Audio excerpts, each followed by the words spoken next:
Hey, this is Luke from Play. And this is Paul. And today we are taking a look at Star Wars Battlefront. Now, Paul, you've been playing the hell out of this, I believe is the technical term. Yes.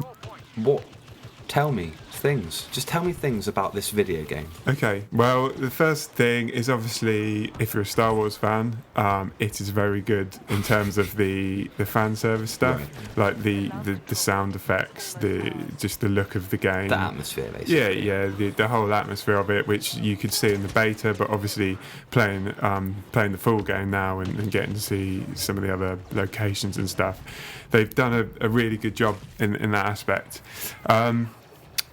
However, here it comes. Yeah, there are some issues with it. Now, obviously, they've tried to keep it fairly simple, I think, because they want quite a broad audience with this, to the point of, you can't go prone.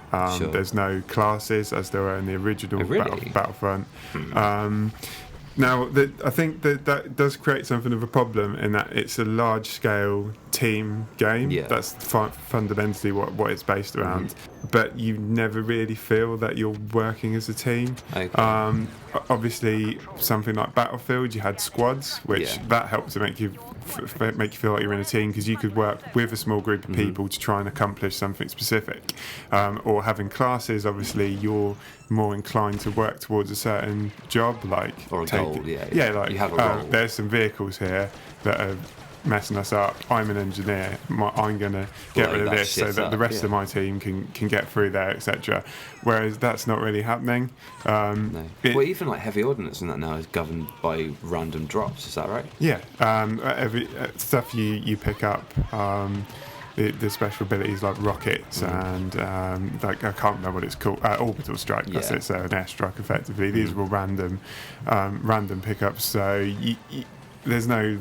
In that respect, there's not a tactical element to it. Sure. I do quite like the fact that because you're a lot of the modes you're focusing on one objective, so you do get these big like war of attrition like battles where you get stuck at a point for ages, and then when you finally break through and move on, it feels like really significant. So that aspect of it is quite cool, but again, you don't feel that much like you're doing it as a team. It's a shame. It's weird. The simplicity almost feels like a good thing to me in a way. Like there are so many kind of complicated, in-depth team shooters out there that having something a bit more like summer blockbuster in style almost seems like a fair fit, especially for a Star Wars game. It's a fair point, and there are. So, for example, there's a mode where there's one hero and a load of just normal players. If you manage to kill the hero, you become them. Obviously, there's a certain random element to it, because it's usually you're all shooting at the guy, and whoever happens to get the last hit becomes the hero. So it's not that complex, but I still had fun playing it, because getting to be the hero and then it's a power trip, isn't it? Like being Darth Vader that was the one redeeming thing about Evolve. Yeah, so that's still fun. Like I can see that it's not that in depth. I can see that it's not that complicated, but I am still enjoying it. Yeah. I think the other thing that has to be mentioned is the lack of maps.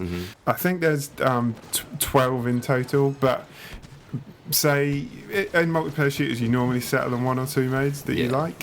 For me, the best modes in this is Supremacy, which is a bit like Conquest, but you only have one objective. When you take that objective, it opens up the next one. You move through, so it's a back and forth.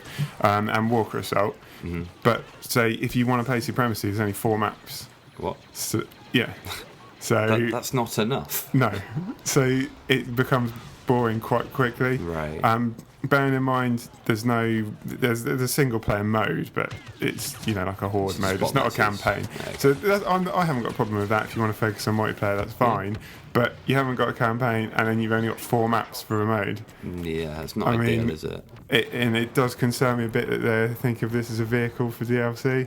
Right. Because you can imagine, hey, you can buy the Death Star. Yeah. People are going to buy it. So I think I have enjoyed it. I do think it's fun, but I can just see this getting quite boring very quickly unless you're prepared to fork out for the DLC. That's the problem, because I don't think there's that much depth in it, and I think there should be more maps.